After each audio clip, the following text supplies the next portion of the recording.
Welcome to today's episode of GFB Express. Today we're going to be talking about CUSA, Conference USA, featuring the likely winner of the league this year, the Western Kentucky Hilltoppers, whose stadium is behind me. Now, the big thing this year is that Conference USA, for the second time, basically in the last decade, has seen an entire almost turnover of most of the league. So this year, there were 6 teams that left Conference USA, headed over to the American. We'll be talking about those in a couple days. But this year, having left Conference USA, they lost UAB, they lost Florida Atlantic, who'd been the 2 powers, and UTSA, who had those 3 schools had won pretty much all of the, since back to 2016 had won the league. So UAB, Florida Atlantic, UTSA, Rice, North Texas, and Charlotte have all left Conference USA and headed over to the American. On top of that, last year, we saw Marshall and Southern Miss and Old Dominion also leave the league. So they went from 14 members, got knocked down to next to nothing in the last bit of realignment. And now they're building back up again and hoping that they can make it work. Now, Conference USA initially started as a league that came along sort of in a similar way to the Big East, came out of independent teams needing to find a home. So when they initially started, in the 80s up to the early 90s, Memphis, Cincinnati, Southern Miss, East Carolina, all of these Tulane, all of these tried and true kind of historical programs were seen as, independents, but they kind of gathered together. Louisville was another original member because they needed to form a league to be able to get a TV deal. So they, the first wave we saw move over was in 2005 when the Big East backfilled with some CUSA teams.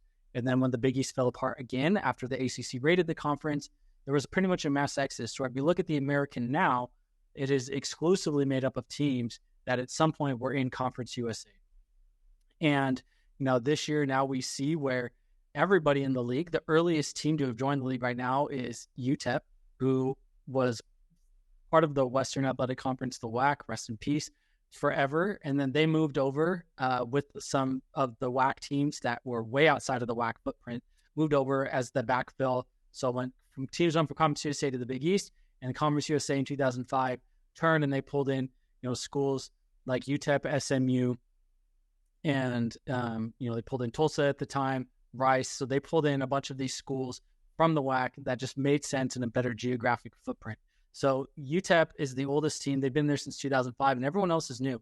Florida International, Louisiana Tech. Louisiana Tech came over from the WAC in 2012 after the WAC ended. But UTEP joined in 2005. Florida International, Middle Tennessee State, and Western Kentucky, they all came over from the Sun Belt and thought they were upgrading, and now look what happened. So there's your lesson that moving conferences just for the sake of moving conferences, what you think is to a better league, may not end up happening if it's a pretty lateral move.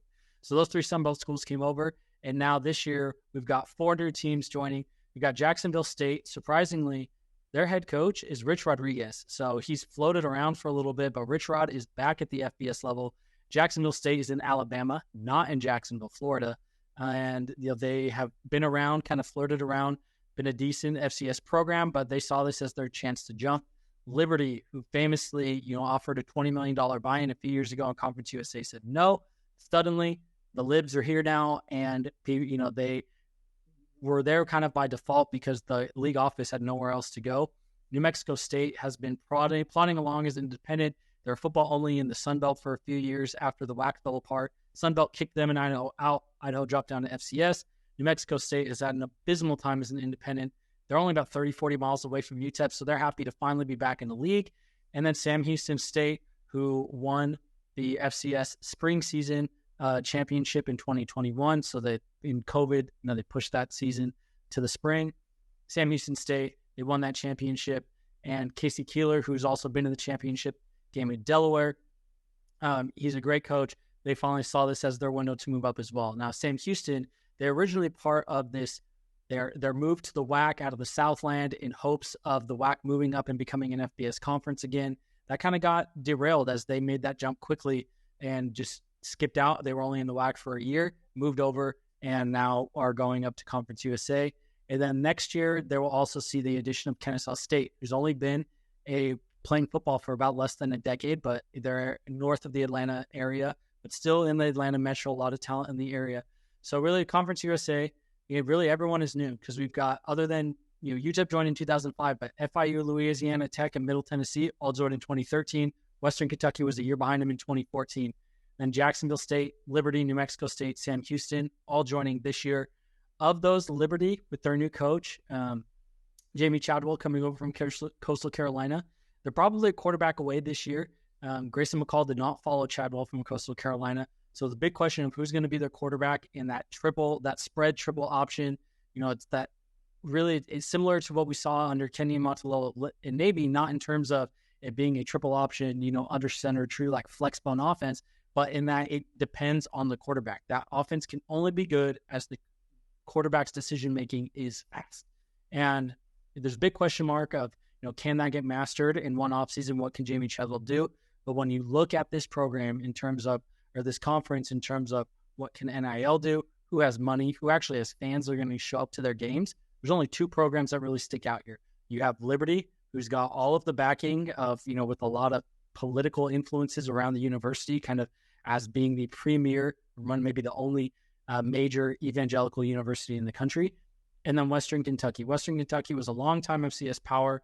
If they, they were in the hunt or in the thick of all these, I think they won a couple FCS titles back in the day before they moved up in the late 2000s, before they moved up to the Sun Belt. But they've been around the block.